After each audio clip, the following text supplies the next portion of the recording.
तो देखिए, तरीका बहुत आसान है। मैं एक सवाल पूछूंगा, आप मन में अपना जवाब सोचिएगा और फिर हम साथ मिलकर न सिर्फ सही जवाब देखेंगे बल्कि उसके पीछे की पूरी कहानी को भी समझेंगे। हाँ, और अपने सही जवाबों का स्कोर जरूर याद रखिएगा। देखते हैं कि आखिर में इतिहास का सिकंदर कौन बनता है। तो हमारा पहला दौर हमें ले जा रहा है दक्षिण भारत की ओर, एक ऐसी जगह जहां कुछ सबसे शक्तिशाली और सांस्कृतिक रूप से धनी साम्राज्य पनपे। हम बात कर रहे हैं उन साम्राज्यों की जिनकी नौसेना का डंका बजता था, जिनके बनाए मंदिर आज भी हैरान कर देते हैं। ये कहानी है महान शासकों और विजेताओं की। तो ये रहा आपका पहला सवाल। देखिए, चोल अपनी जबरदस्त नौसेना के लिए तो जाने ही जाते थे, लेकिन उनमें से एक राजा था जो एक कदम और आगे निकल गया। उसने समंदर पार करके द्वीप राष्ट्र सीलोन, जिसे आज हम श्रीलंका कहते हैं, उस पर फतह हासिल कर ली। कौन था वो महत्वाकांक्षी शासक? सोचिए जरा। और सही जवाब है ऑप्शन बी, राजराजा प्रथम। अगर आपने यही सोचा था तो बहुत बढ़िया, लेकिन ठहरिए, उनकी कहानी सिर्फ इस एक जीत तक ही सीमित नहीं है, इससे कहीं ज्यादा है। देखिए, राजराजा प्रथम को जो बात सच में महान बनाती है ना, वो ये है कि उनकी सोच सिर्फ जंग के मैदान तक नहीं थी। हाँ, उन्होंने चेरों को हराया, सीलोन पर कब्जा किया, लेकिन साथ ही उन्होंने तंजौर में वो शानदार बृहदीश्वर मंदिर भी बनवाया। सोचिए, पूरी तरह से ग्रेनाइट से बना वो मंदिर उस जमाने में एक आर्किटेक्चरल चमत्कार था। ये चोल साम्राज्य की ताकत और उनकी दौलत का जीता जागता सबूत था। मतलब वो एक विजेता तो थे ही, पर उनका दिल एक कलाकार का भी था।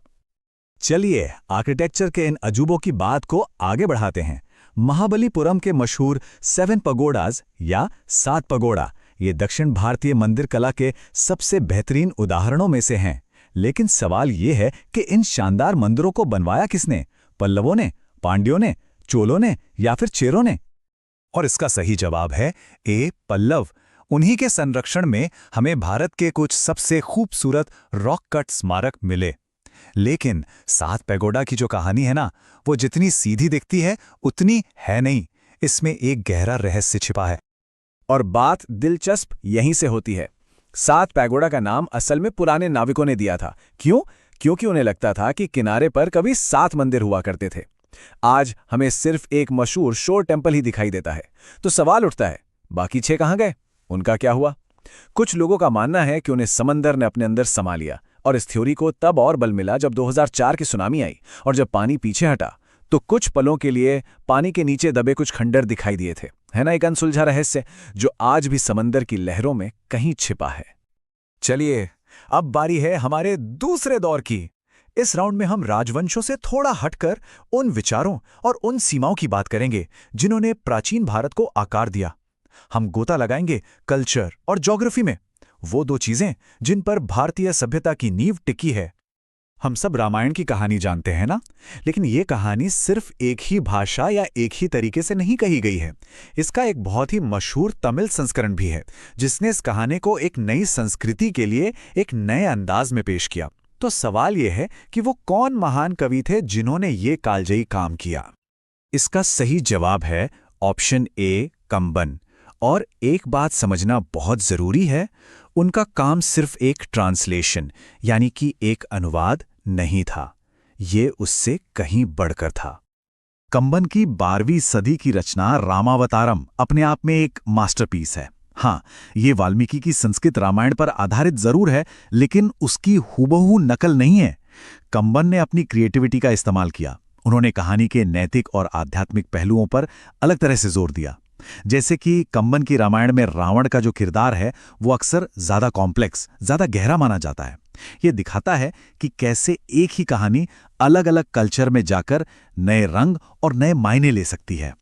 अच्छा, नदियां अक्सर देशों और संस्कृतियों के बीच एक नेचुरल बाउंड्री का काम करती हैं।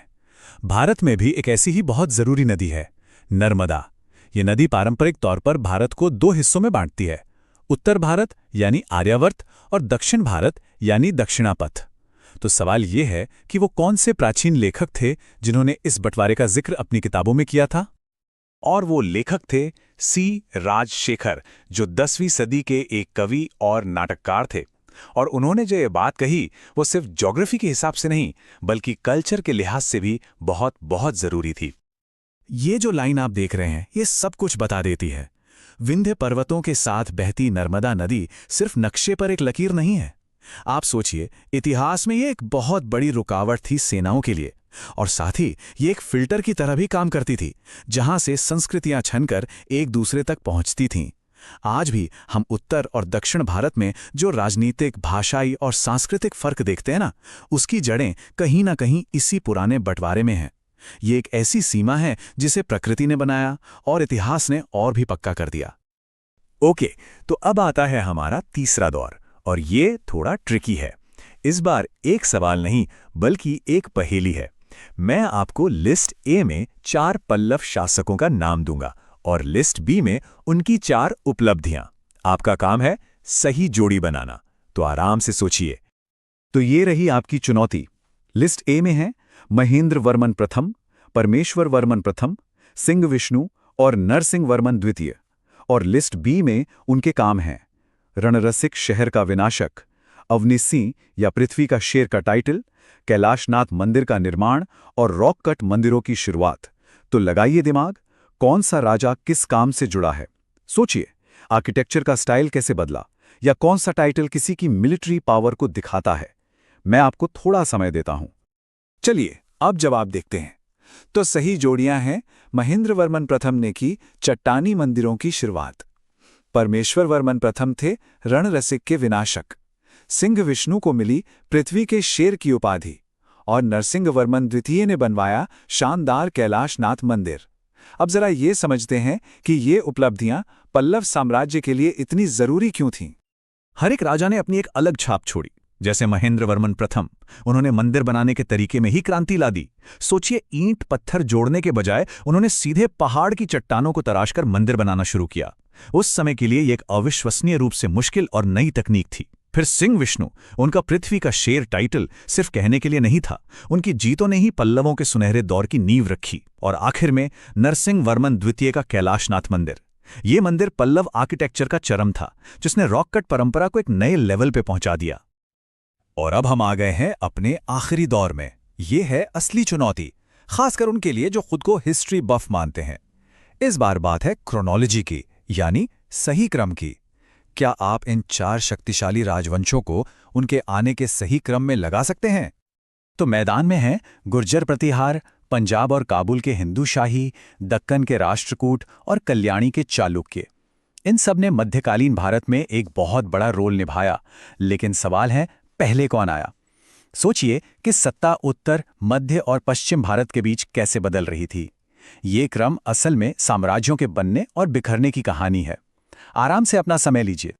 तो सही क्रम क्या है, चलिए देखते हैं।